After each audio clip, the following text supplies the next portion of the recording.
Teu nome, engrandecer o Teu nome, Senhor. Peço agora, Senhor, para que o Senhor venha tomar posse, Senhor Deus, do Teu servo, ó Pai, que todas as palavras ditas, Senhor Deus, proferidas pela boca dele, venham diretamente de Ti, Senhor, que essas palavras sejam gravadas no nosso coração, ó Pai, nós não venhamos esquecê-las, Senhor, ao sair daqui, ó Pai. Obrigado por essa noite maravilhosa, por essa véspera de Natal, Senhor. Obrigado por cada um aqui presente, Senhor. Peço para que o Senhor abençoe o Teu servo, Pai, e que tudo que for dito seja unicamente da Tua vontade. Em nome de Jesus eu Te agradeço, amém. Saúde, amada igreja, com a paz do Senhor, amém, irmãos? Os irmãos podem se assentar.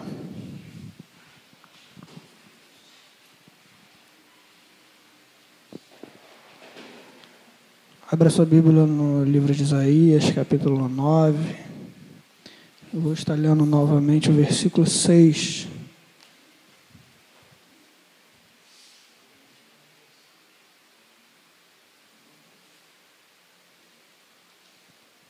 Isaías, capítulo 9, versículo 6.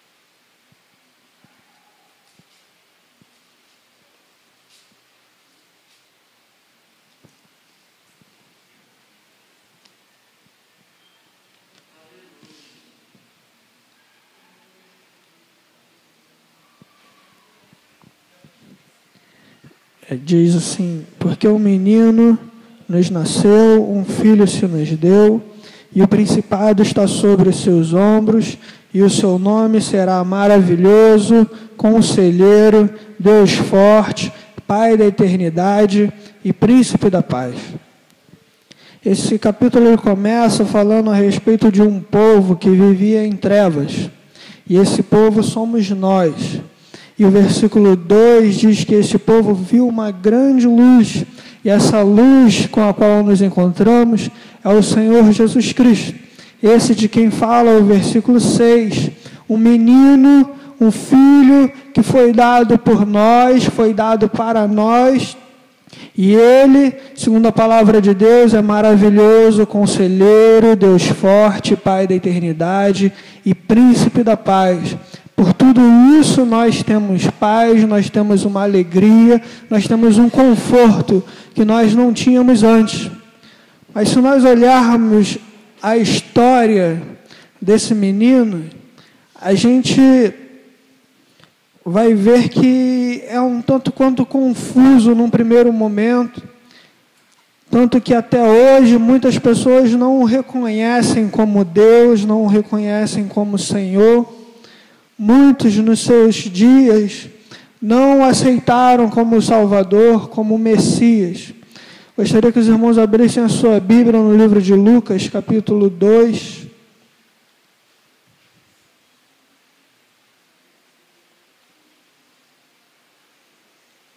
Lucas, no capítulo 2, versículo 7, ele fala sobre esse momento que foi profetizado pelo profeta Isaías. Isaías falou: um menino nos nasceu, um menino se nos deu, e o principado está sobre os seus ombros. O principado é a autoridade, o domínio, o reino, está sobre os ombros dele. Um reino que é eterno, um reino que não terá fim. Mas em Lucas capítulo 2, versículo 7, nos diz assim: e deu à luz o seu filho primogênito, e envolveu-o em panos, e deitou-o numa manjedoura, porque não havia lugar para eles na estalagem. A manjedoura, como todos nós sabemos, sempre é falado nessa época do ano, é o lugar onde se coloca a comida dos animais, um lugar onde coloca ali a palha, o feno para o boi, para a vaca comerem. E a palavra de Deus nos conta que esse menino, que seria o príncipe da paz, aquele que tem toda a autoridade, todo o poder, ele nasceu e foi posto ali, naquele lugar, esquecido pelos homens. O versículo ainda diz, porque não havia lugar para eles na estalagem, ou seja, no reino dos homens, no mundo, não havia lugar para aquele menino que nascia. Não havia um lugar para ele, e quando a gente observa a sua história na Bíblia, não é simplesmente um lugar para ele nascer, um lugar para ele se assentar, mas era que realmente não havia lugar para ele no mundo. Não havia no mundo um lugar onde ele pudesse chegar e se sentir realmente aceito pelas pessoas. Ele vivia no mundo falando sobre um reino que havia de vir. Ele vivia no mundo falando sobre morte e ressurreição, falando em parábolas de forma que algumas pessoas não o entendiam, de forma que no mundo não houve lugar para aquele menino que foi dado a nós, um filho que foi dado por amor de nós. Ele, sendo Deus, tendo toda aquela autoridade, todo aquele domínio, ele se fez tão humilde, se fez tão pequeno, de nascer no meio dos animais, porque não havia lugar para ele no meio do povo. Não havia um trono preparado para ele, não havia um reino material preparado para ele. Então ele vem nascer ali, esquecido por todos, abandonado por todos, de forma que não havia lugar para ele. Ele nasce ali no meio dos animais. Se a gente continuar vendo a história desse Messias que havia de vir, Isaías capítulo 53, nos fala um pouco sobre a sua vida. Isaías 53, versículo 2, nos diz assim, porque foi subindo como renovo perante ele, e como raiz de uma terra seca. Não tinha parecer, nem formosura, e olhando para ele, nenhuma beleza víamos para que o desejássemos. E o versículo 3 diz ainda de forma mais clara, era desprezado, o mais indigno entre os homens, homem de dores, experimentado nos trabalhos, e como um de quem os homens escondiam o rosto, ouviram o rosto. Era desprezado, e não fizemos dele caso algum. Esse menino, o qual trazia sobre os seus ombros toda a autoridade, um reino que não tem fim, Deus eterno, Pai da eternidade, ele foi desprezado no mundo. Ele viveu no mundo de uma forma que a gente lê nos evangelhos, quando alguém disse que queria seguir a Cristo, Jesus falou, você quer me seguir? Os lobos, eles têm o seu covil e têm onde reclinar a sua cabeça, mas o Filho do Homem não tem onde reclinar a sua cabeça. Ele declarou para aquele homem que ele vivia uma vida errante no mundo, sem um paradeiro fixo, sem um lugar certo para ficar. Cada dia ele estava num lugar e de repente de um dia para o outro ele tinha que fugir para algum lugar separado ou escondido, porque o reino dele não era um reino deste mundo, não era um reino material, não era um reino daqui. E a gente vê em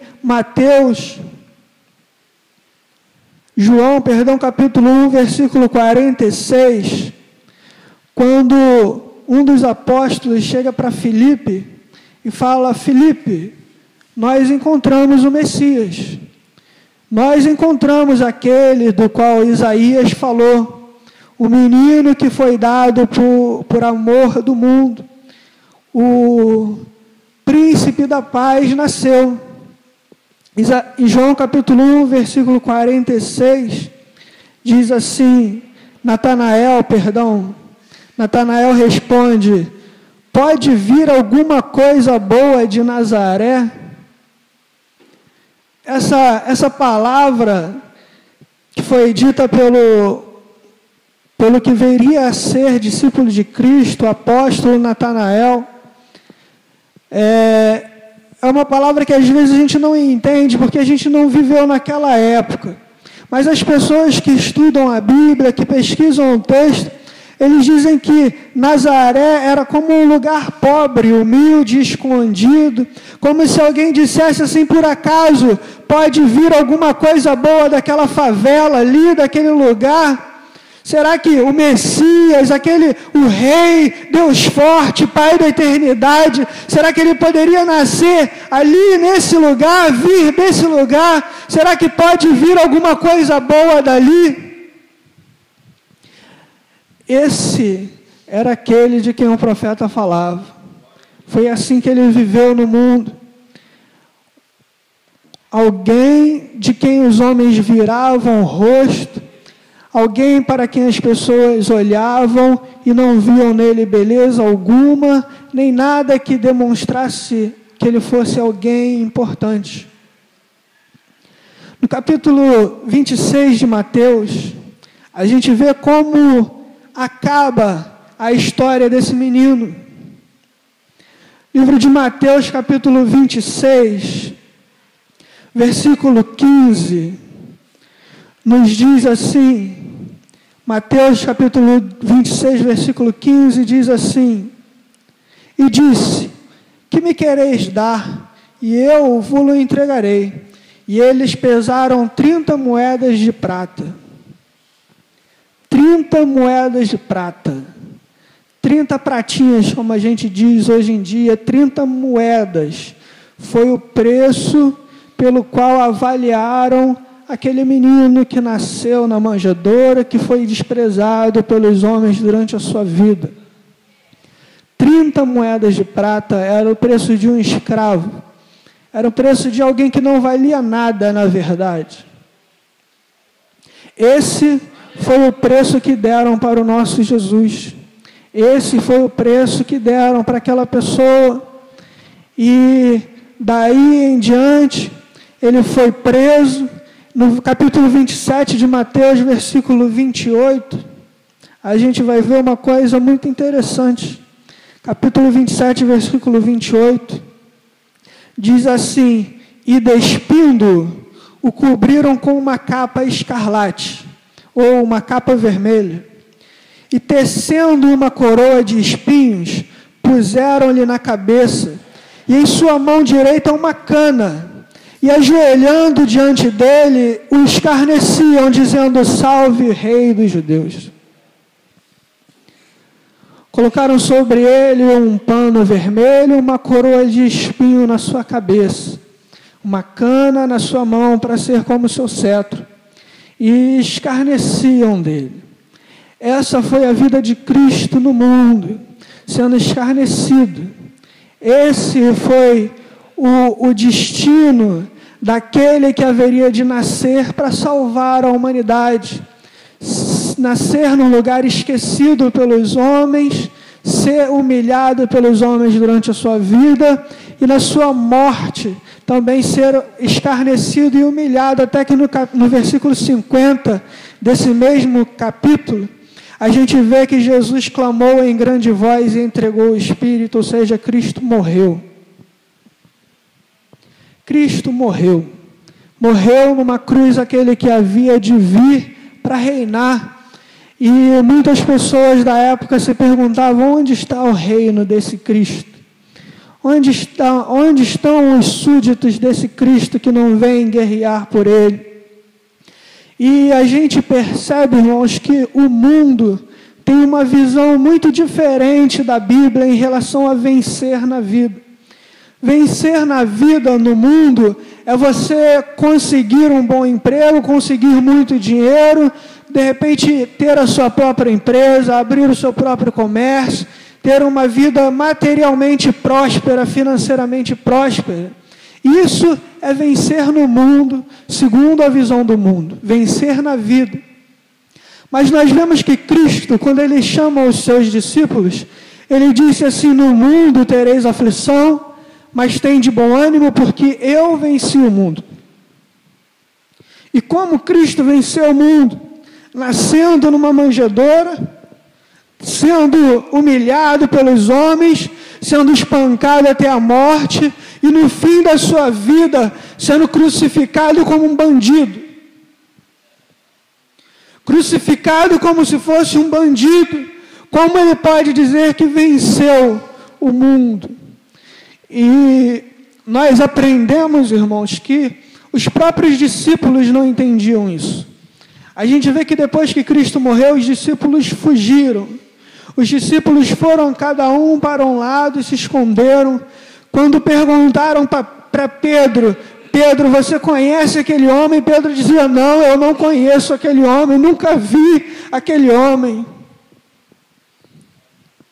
Nem os discípulos compreendiam.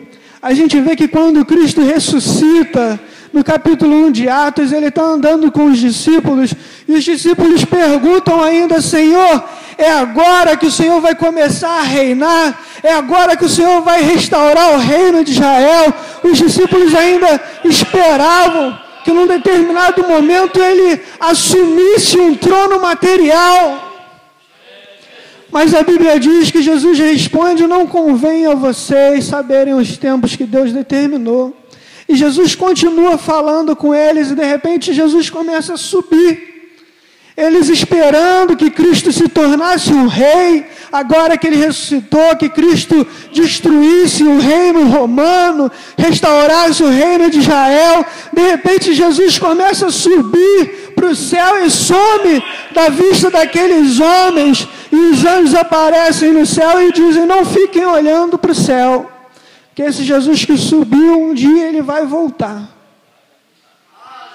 E a gente vê que, para entender de que vitória Cristo estava falando, a gente precisa ter uma visão diferente a respeito da vida.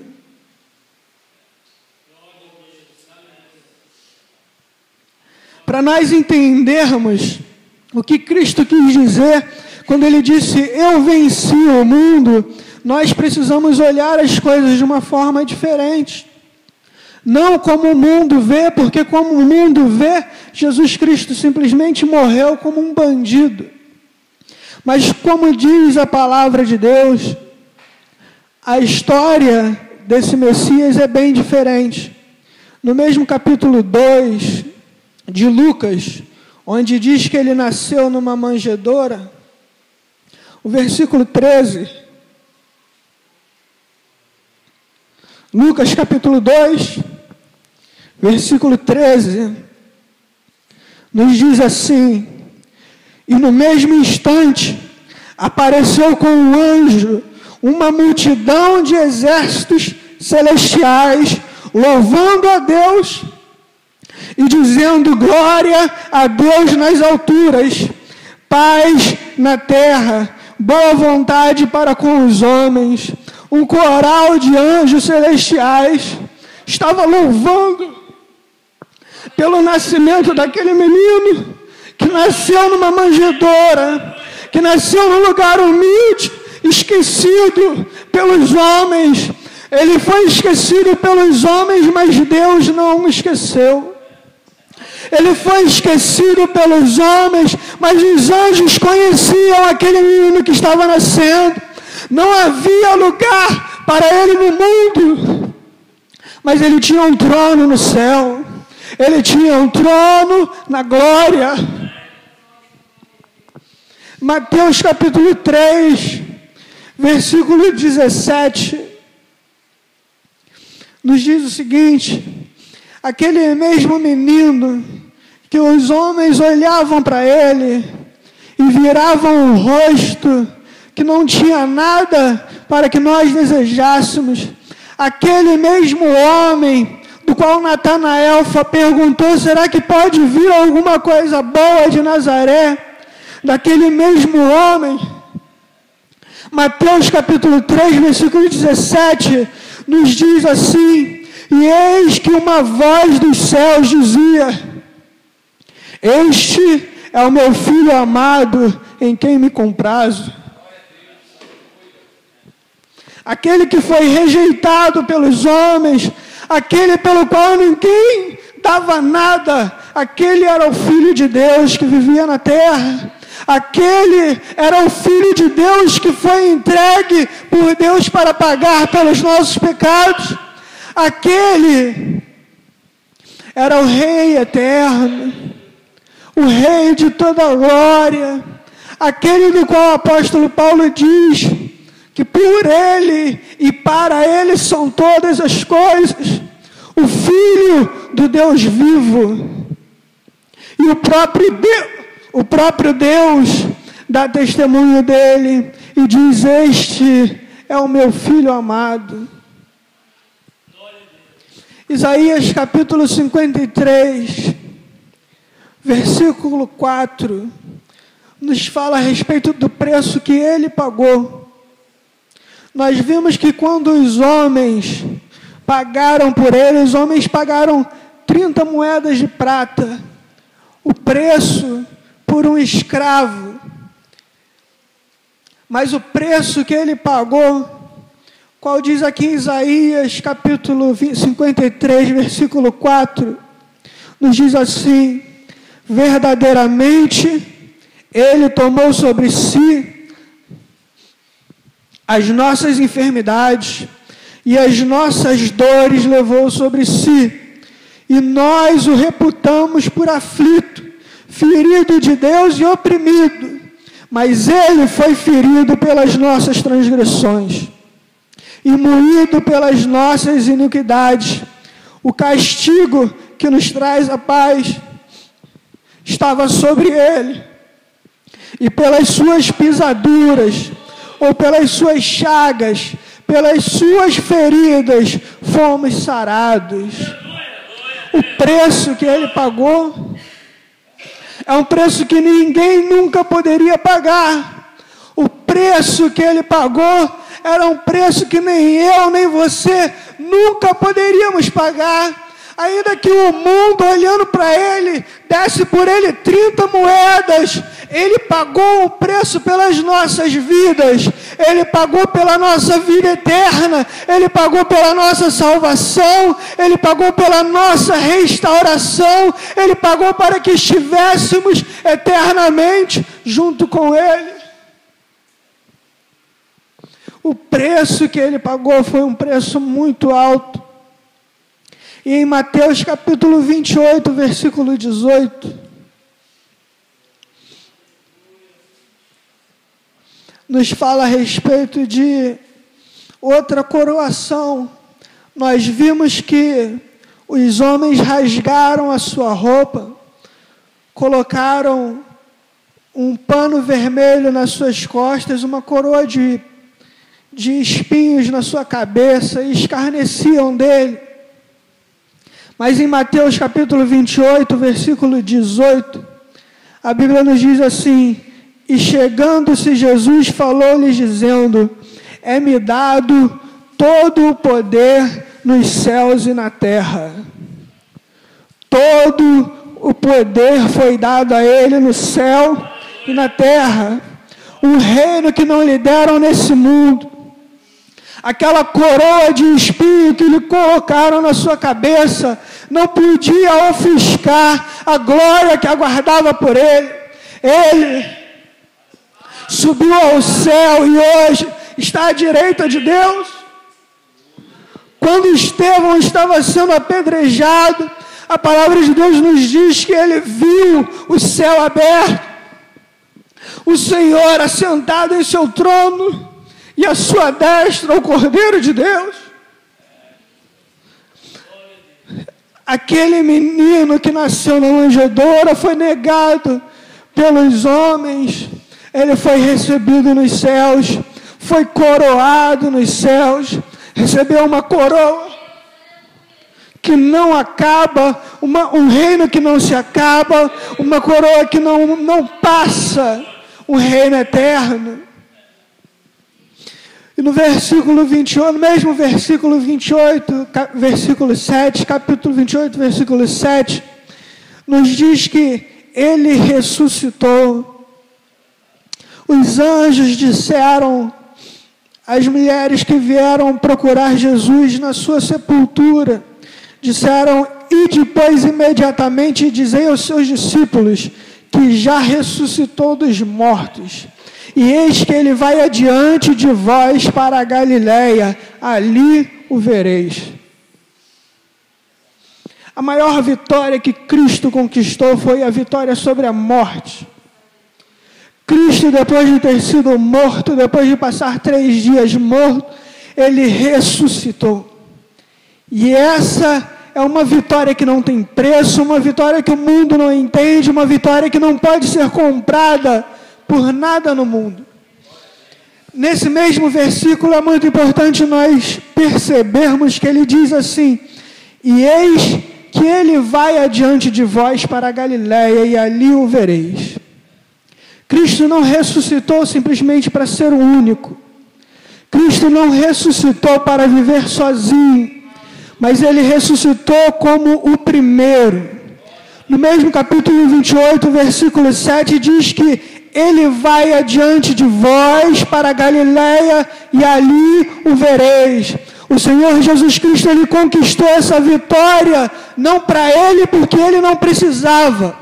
Ele já era Deus, ele já reinava em seu trono, mas ele conquistou essa vitória por nós.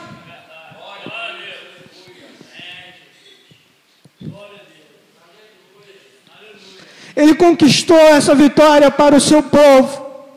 É por isso que em 1 Pedro capítulo 1, versículo 12, o apóstolo diz que esse evangelho foi dito ainda pelos profetas, mas eles não entenderam.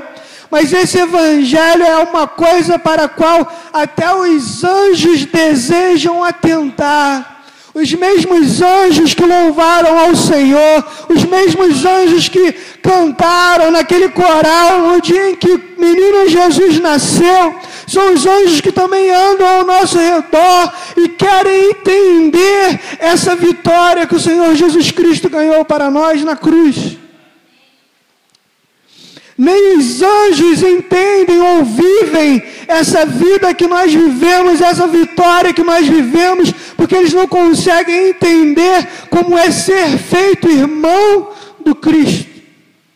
E nós fomos feitos. João capítulo 1, versículo 12 nos diz isso. O Evangelho segundo João, capítulo 1, versículo 12. Nos diz assim: mas todos quantos o receberam, deu-lhes o poder de serem feitos filhos de Deus, aos que creem no seu nome. Da mesma forma que o Senhor, no batismo de Jesus, falou do céu: este é o meu Filho amado, em quem me comprazo. Da mesma forma o Senhor fala para nós aqui no Evangelho segundo João capítulo 1, versículo 12. Todos nós que recebemos a Cristo, todos nós que aceitamos a Cristo como nosso Salvador, nós fomos feitos filhos de Deus. Nós fomos feitos filhos de Deus. Nós nascemos de novo no dia que aceitamos a Cristo. Recebemos um novo nascimento vindo do Espírito Santo. Não nascemos da água, nem da vontade do homem, mas, aliás, não nascemos da carne, nem da vontade do homem, mas nascemos do Espírito Santo. Aleluia. Nascemos novamente como filhos de Deus. Isso foi conquistado por nós, conquistado para nós na cruz. 1 Pedro capítulo 2, versículo 19, nos diz ainda que nós, vamos ler melhor.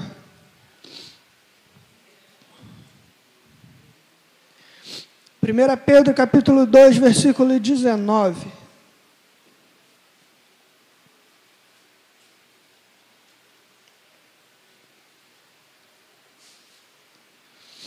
Diz assim,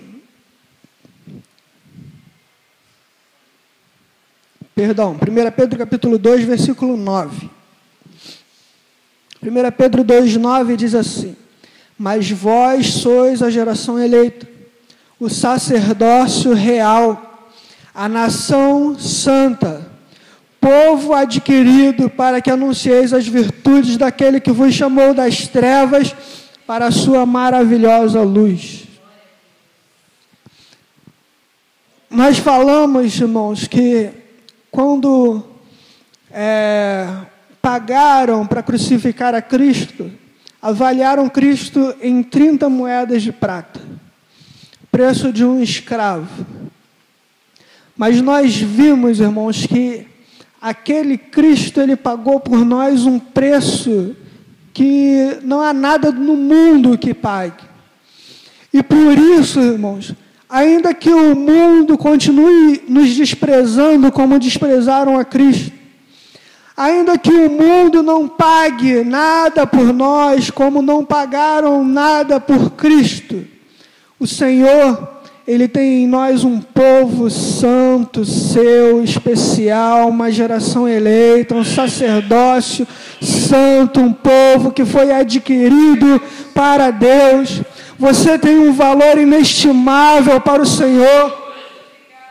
Você tem um valor que o mundo não entende, que o mundo não vê, mas o Senhor, Ele vê esse valor na sua vida. O Senhor, Ele vê esse valor na sua vida, porque esse valor é o sangue dEle que jorrou no Calvário. O sangue do Filho de Deus que foi derramado por você é um preço que o mundo nunca vai poder pagar, um preço que o mundo não entende. Então, ainda que ninguém dê nada por você, Deus, Ele olha para você de forma diferente. Deus, Ele olha para você de forma diferente. Nós vimos, irmãos, que Cristo, Ele foi recebido nos céus e Ele disse: foi-me dado todo o poder nos céus e na terra. Em Apocalipse capítulo 3, versículo 21. Apocalipse capítulo 3, versículo 21.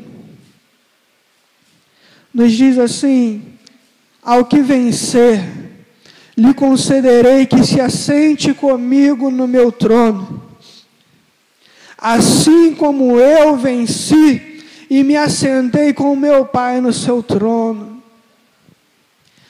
Aquele, irmãos, que foi desprezado pelo mundo, que recebeu aquela coroa de espinhos, aquele cetro de cana, que foi humilhado e desprezado, ele foi recebido nos céus e todo o poder foi lhe dado nos céus e na terra. E como eu disse, a vitória que ele conquistou não foi para ele porque ele não precisava. Ele sempre foi Deus e sempre será Deus.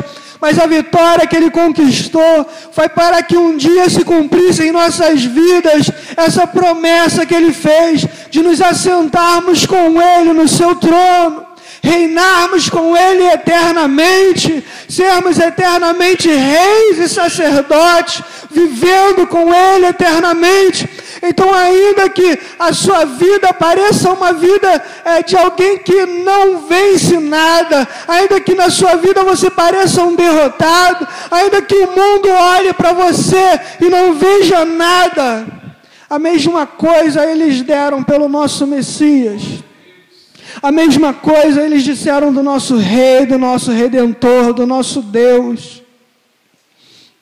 E uma coisa que nós nunca podemos esquecer, que o apóstolo Paulo falou: se com Ele morrermos, também com Ele viveremos. Da mesma forma que Cristo ressuscitou, da mesma forma que Cristo venceu a morte, também Ele deu para nós essa vitória de vencer a morte eternamente, de estarmos com Ele num reino que não terá fim, num reino eterno, num reino maravilhoso.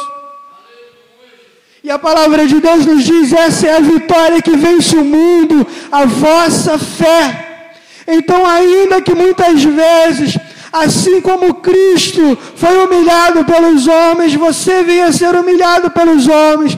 Ainda que como Cristo, você tenha que passar por um momento de dor, por um momento de grande aflição, como Ele foi espancado e crucificado. Ainda que muitas sejam as lutas no seu dia a dia, se lembre que Cristo venceu por nós. Cristo venceu. E o apóstolo Paulo nos diz em Romanos, capítulo 8, versículo 31, eu tenho certeza que você conhece essa passagem.